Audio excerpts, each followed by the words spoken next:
마가복음 11장 20절에서 25절입니다.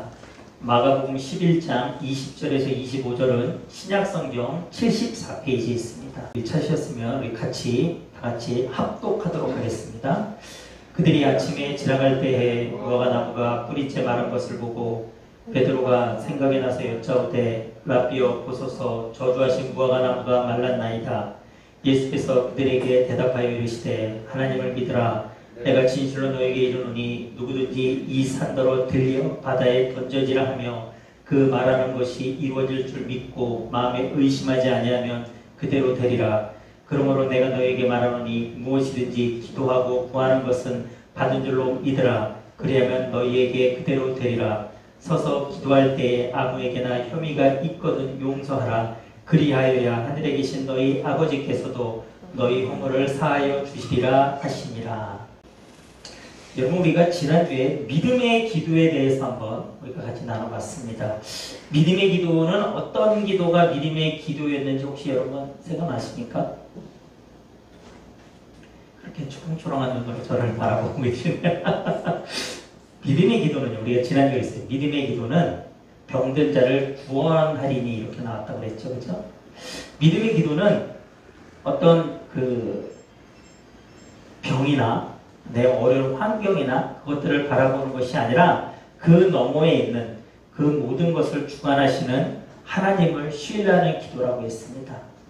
하나님이 내 모든 기도를 다 듣고 계시다라는 것을 믿는 기도가 믿음의 기도라고 했습니다. 그리고 가장 중요한 믿음의 기도는 하나님이 나에게 언제나 주시는 것, 응답해 주시는 것은 그 모든 것이 다 선하다라는 것. 하나님은 나에게 가장 선한 것으로 응답해 주시는 분이라는 것을 믿고 하는 기도가 믿음의 기도라고 했습니다. 오늘은 믿음의 기도와 신비주의 기도의 차이에 대해서 우리가 한번 같이 살펴보고자 합니다. 우리가 소망을 갖고 믿음으로 기도를 하다 보면 때로는 우리의 기도 가운데서 우리의 그 상식적인 것을 넘어서는 어떤 기적을 바라는 기도를 우리는 할 때가 있습니다. 그런데 그것을 만약에 우리가 신비주의적인 기도라고, 내가 정말 그냥 우리의 상식에서 일어날 수 있는 아니 그 이상의 것을 바라는 기도를 한다고 해서 그것을 무조건 신비주의라고 칭한다면 우리는 흔히 말하는 멘붕이 오게 됩니다. 대체 무엇을 위해서 기도해야 되는지 헷갈리게 됩니다. 그렇게 되게 되면 기도에 대해서 많은 부담을 갖게 되고요. 그래서 아예 기도를 안 하게 되기도 합니다. 물론 믿음의 기도와 신비주의적인 기도는 분명히 여러분 차이가 있습니다. 그런데 문제는요, 그 차이라는 그 애매한 경계선을 우리가 어떻게 분별할 수 있냐, 그것이 관건입니다. 도대체 믿음을 갖고 바라보면서 기도하는 것과 소위 신비주의적으로 기도하는 것이 무슨 차이가 있는지 우리가 한번 살펴볼 텐데요. 두 기도 간의 차이를 살펴보는 데 있어서 분명한 전제가 있어요. 우리가 지난주에도 믿음의 기도를 살펴볼 때 전제는 하나님이 언제나 우리에게 가장 선한 것으로 응답하시는 게 전제였다면, 오늘의 설교의 전제는요, 하나님의 자녀인 우리가 이 땅을 살면서 우리의 문제를 가지고 그것도 자신의 것을 위해서 우리는 얼마든지 아버지이신 하나님께 기도해도 된다는 사실입니다. 전제가 뭐라고요?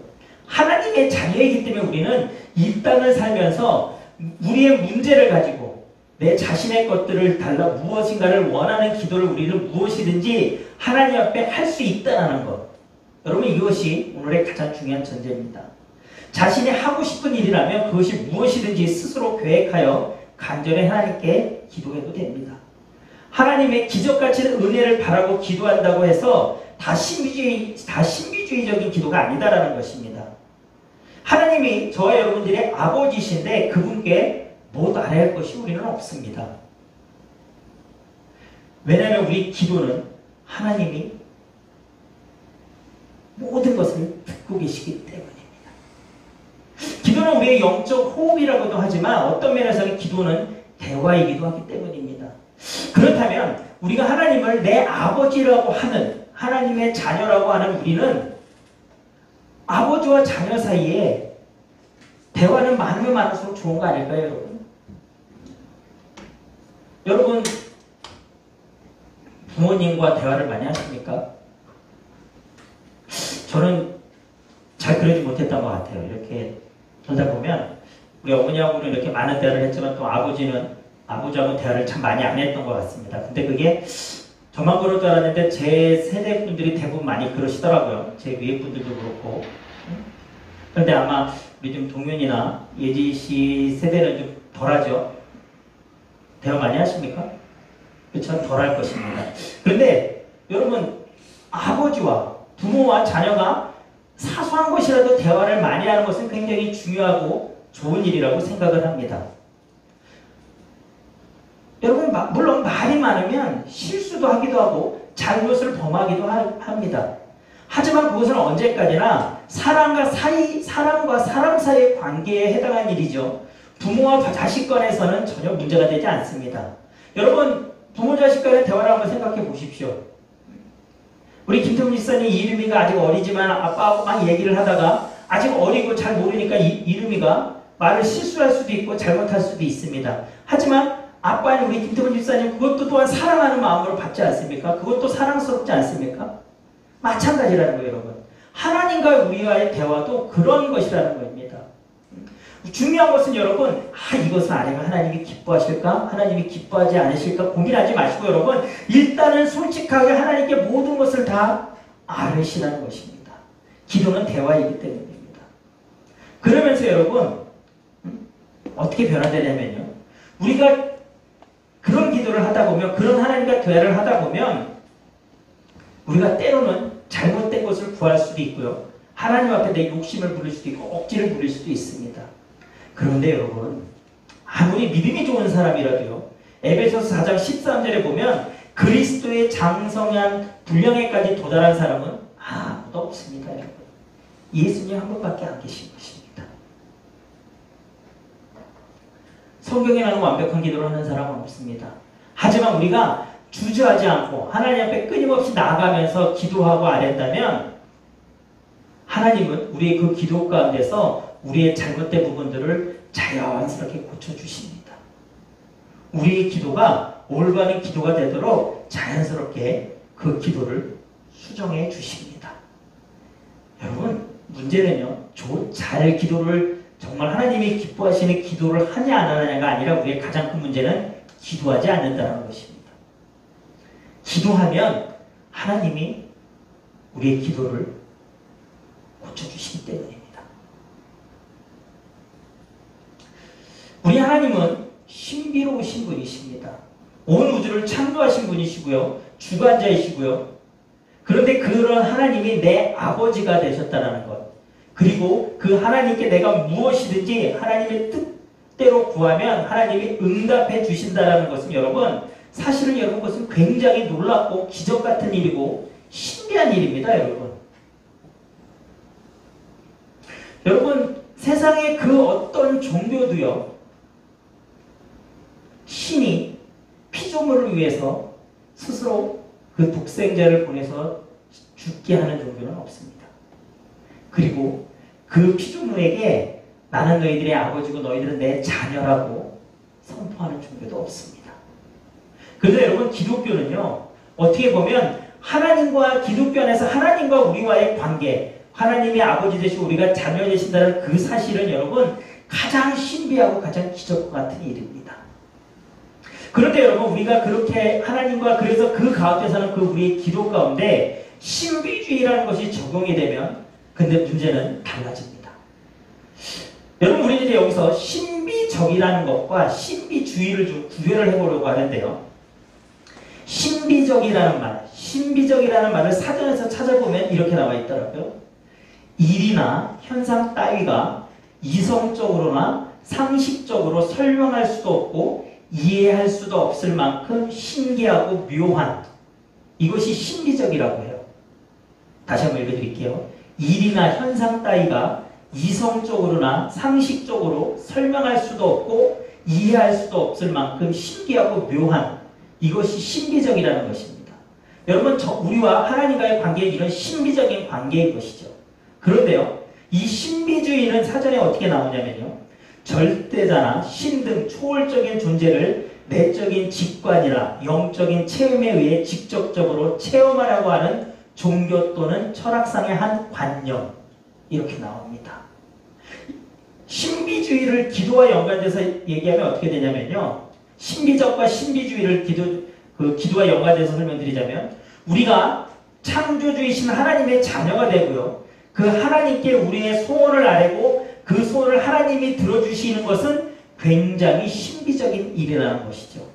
그런데 우리가 기도를 하기만 하면 하나님이 언제나 신비하고 기적과 같은 엄청난 결과로 반응해 주시고, 만약에 그렇게 응답해 주시지 않는다면, 그것이 잘못됐다고 믿으면 그게 신비주의가 된다는 것입니다. 여러분, 신비적과 신비주의의 차이가 뭔지 아시겠습니까? 그러니까 신비주의는요, 쉽게 말하면 내가 원할 때 하나님이 기적을 만들어 주신다는 것을 실제로 믿는 신앙이 여러분 신비주의예요.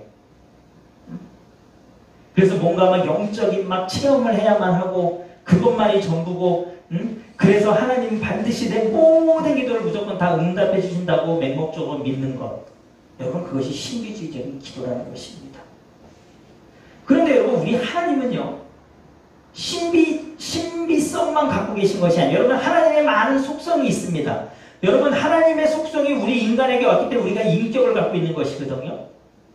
여러분, 하나님의 많은 속성 중에는 신비적인 것도 있어요. 우리와 그런 관계를 맺어주시는, 아버지와 자녀를 관계를 맺어주시는 신비적인 면도 있지만, 하나님의 속성은 또 십자가로 대변되는 사랑의 속성도 있으시죠. 그리고 여러분, 공의의 속성도 있으십니다. 많은 속성이 있으신 분입니다. 그런데 우리가 기도할 때 어떤 하나님의 어떤 신비적인 그런 면만 붙잡고 나간다고 한다면 그것이 신비적인 기도가 된다는 것입니다. 그러면 왜 우리가 그렇게 신비주의적인 기도를 하게 될까요? 그것은요, 우리가 성경을요, 일부 구절만 그냥 문자 그대로 해석돼서 그런 경우가 참 많은 것 같습니다. 오늘 본문은요, 우리에게 그런 점을 참 잘 보여주는 구절 중에 하나입니다. 여러분, 오늘 본문 23절 한번 같이 볼까요? 23절 한번 보면, 내가 진실로 너에게 이르노니 누구든지 이 산더러 들리어 바다에 던져지라 하며 그 말하는 것이 이루어질 줄 믿고 마음에 의심하지 아니하면 그대로 되리라. 여러분, 이거 기도원 가면 굉장히 많이 나오는 구절입니다.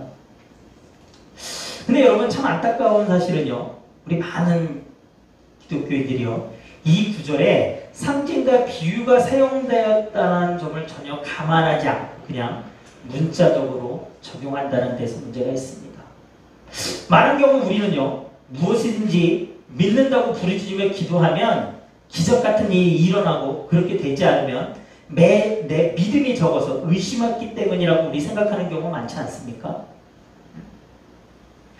여러분, 내가 열심히 기도하는데 그것이 내 뜻대로 응답이 되지 않으면 우리는 제일 먼저 생각하는 게 뭐냐면, 문제가 있나? 내가 잘 온전히 믿고 있지 않나? 의심하고 있나? 여러분, 우리 그런 생각할 때가 참 많다는 것이죠. 그런데 여러분, 아무리 믿음 좋은 성도라 하더라도 여러분, 사람이 말로 명령한다고 산이 바다로 던져지지 않습니다, 여러분. 여러분, 그런 일은 일어나지 않습니다. 오늘 본문의 배경은요, 예수님이 예루살렘에서 베다니로 가는 도중에 말씀하신 것입니다.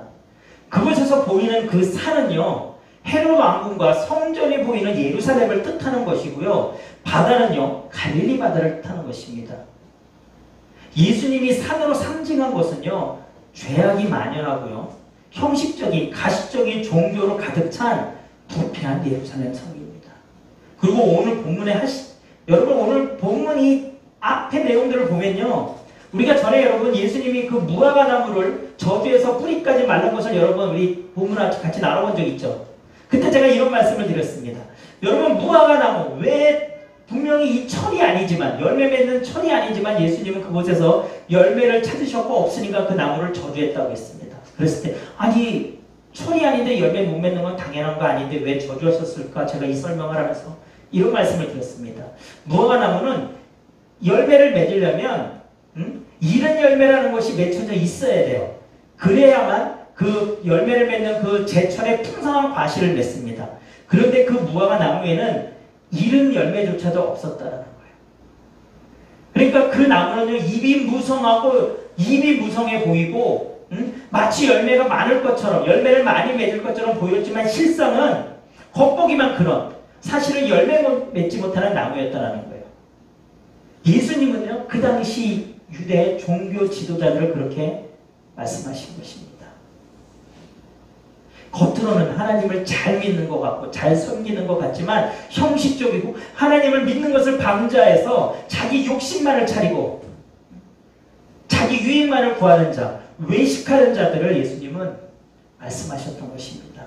그리고 오늘 본문에 있기 바로 전날 예수님은 성전에 가서요, 장사하는 자들, 성전을 더럽게 하는 자들을 여러분 예수님은 그들에게 분노하셨습니다. 성전 청결 사건이라는 그 내용이 오늘 본문의 앞에 있습니다. 여러분 이 내용들을 쭉 다 연결해서 봐야 오늘 본문을 우리가 제대로 이해할 수 있다는 것입니다. 그렇기 때문에 우리가 오늘 이 본문의 이 구절을요, 앞뒤 문맥의 의미를 고려하지 않고 기도만 뜨겁게 하면 산이 바다에 빠지는 기적을 누릴 수 있는 기도 만능주의, 즉 신비주의에 빠질 수 있다는 거예요. 여러분 그 뒤에 이어지는 24절도 마찬가지입니다. 같이 한번 보시면, 그러므로 내가 너희에게 말하노니 무엇인지 기도하고 구하는 것은 받은 줄로 믿으라. 그리하면 그대로 되리라. 여러분 우리 이 구절도 참 좋아합니다. 이 구절 붙잡고 기도 많이 합니다.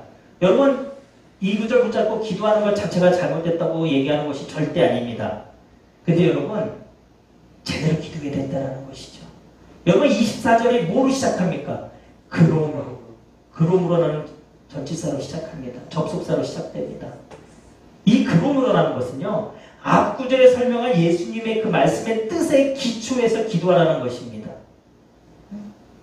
그렇게 기도할 때 우리가 무엇이든지 기도하고 구하는 것을 받을 줄로 믿으면 그대로 된다는 것입니다. 여러분 이 딱 그러므로를 빼고 이 구절만 갖고 여러분 매달리면, 물론 하나님은 우리가 그래도 우리의 기도를 가장 선한 것으로 응답해 주시죠. 그런데 우리의 신앙은 잘못하면 신비주의로 빠지기 쉽다는 것입니다. 기복주의로 빠지기 쉽다는 것입니다. 예수님의 말씀의 의도는요, 25절에 보면 더 확실해지고 분명해집니다. 서서 기도할 때 아무에게나 혐의가 있거든 용서하라. 그렇게 하여야 하늘에 계신 너희 아버지께서도 너희 허물을 사하여 주시리라 하시니라. 여러분 예수님은 오늘 제자들에게 이웃의 용서와 사랑을 위해 기도라고 말씀하고 계신 것입니다. 여러분 하나님을 사랑하고 이웃을 사랑하는 것은요, 하나님이 우리에게 주신 가장 첫 번째 되는 계명이라고 마태복음 22장 36절에서 40절을 우리에게 분명히 말씀하십니다. 내 마음을 다하고 목숨을 다하고 뜻을 다하여 주 너희 하나님을 사랑하라 하셨으니 이것이 첫째 되는 계명이요 둘째도 그와 같으니 내 이웃을 내 자신과 같이 사랑하라 하셨으니 이 두 계명이 온 율법과 선지자의 강령이니라. 하나님을 사랑하고 이웃을 사랑하는 기도, 하나님의 영광을 드러내고 내 이웃을 위한 기도, 하나님의 뜻이 이 땅에 이루어지기를 소망하고 갈망하는 기도, 여러분 그 기도가 우리에게 필요한 기도하는 것이죠. 그런데 여러분 우리의 기도 속에 하나님의 뜻이 이 땅에 이루어지기를, 내 이웃을 위한 중보 기도가 얼마나 포함되어 있습니까?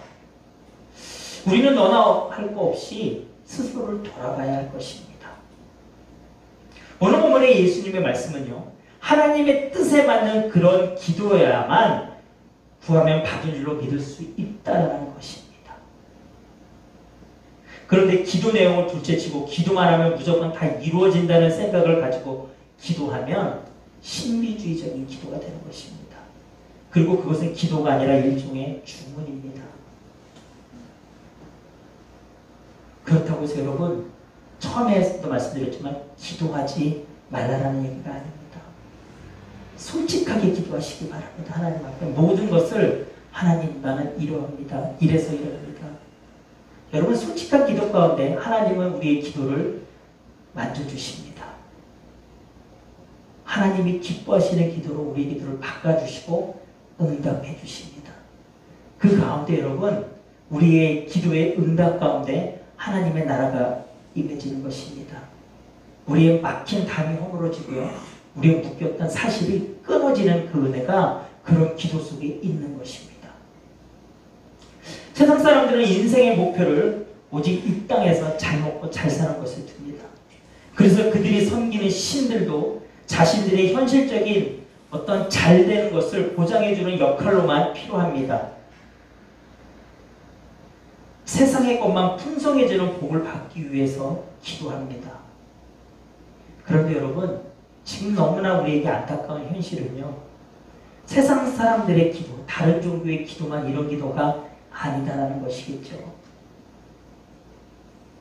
여러분, 우리가 이제는 우리의 기도를 하나님 앞에 정말 돌아보고 회개해야 합니다. 정말 하나님의 마음이 합한 기도가 되도록, 여러분, 우리의 기도가 그렇게 변화되도록 우리 여러분 기도해야 합니다. 우리도 하나님께 현실의 복을 빌 수도 있고요, 또 간구해야만 합니다. 무조건 나쁘다고 매도하는 것이 아닙니다. 예수님이 제자들에게 가르쳐준 여러분 가장 완전한 기도라고 하는 주기도문에도 분명히 일용할 양식을 구하라고 나와 있지 않습니까? 그러나 예수님은요, 마태복음 6장 33절에 우리에게 먼저 그의 나라와 그의 의를 구하라고도 말씀하셨죠. 여러분, 이 말의 의미는 뭐냐면요, 우리에게 기도하는 순서가 문제가 아니라 저와 여러분의 인생 속에서 우리가 가장 중요하게 생각하고 있는 가치가 무엇이냐라는 거예요. 그리고 그 가치를 우리는 하나님 앞에 두어야 한다는 것입니다. 만약 하나님의 뜻을 먼저 구한다면 그 안에서 우리는 언제든지 세상의 것을 구할 수 있는 것입니다. 세상의 것만 구하는 것이 아니라 세상의 것을 구할 수 있다는 거예요. 하나님의 그 크신 뜻 안에서 말입니다.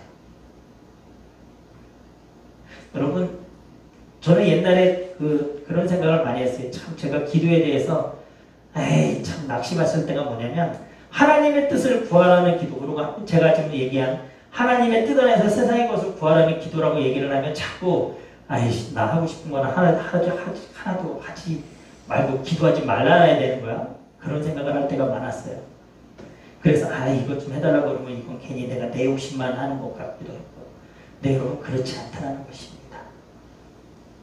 여러분, 기도하면요, 다시 한번 말씀드리지만 하나님이 저와 여러분들의 기도를 고쳐주십니다. 그리고 여러분, 우리가 이 세상에 여러분 하나님이 자녀들에게 하나님의 자녀가 원하는 것을 여러분 안 주실까요? 정말 그것이 그 자녀를 해롭게 하는 것이 아니라면 여러분, 우리 육신의 부모님들도 우리에게 그렇게 주시지 않습니까? 여러분, 하나님도 그러한 분이시다는 것을 믿고 여러분 구하시기 바랍니다. 하지만 중요한 전제, 하나님을 사랑하고 이웃을 사랑하는 기도가 여러분 우리 기도 안에 반드시 있어야 합니다.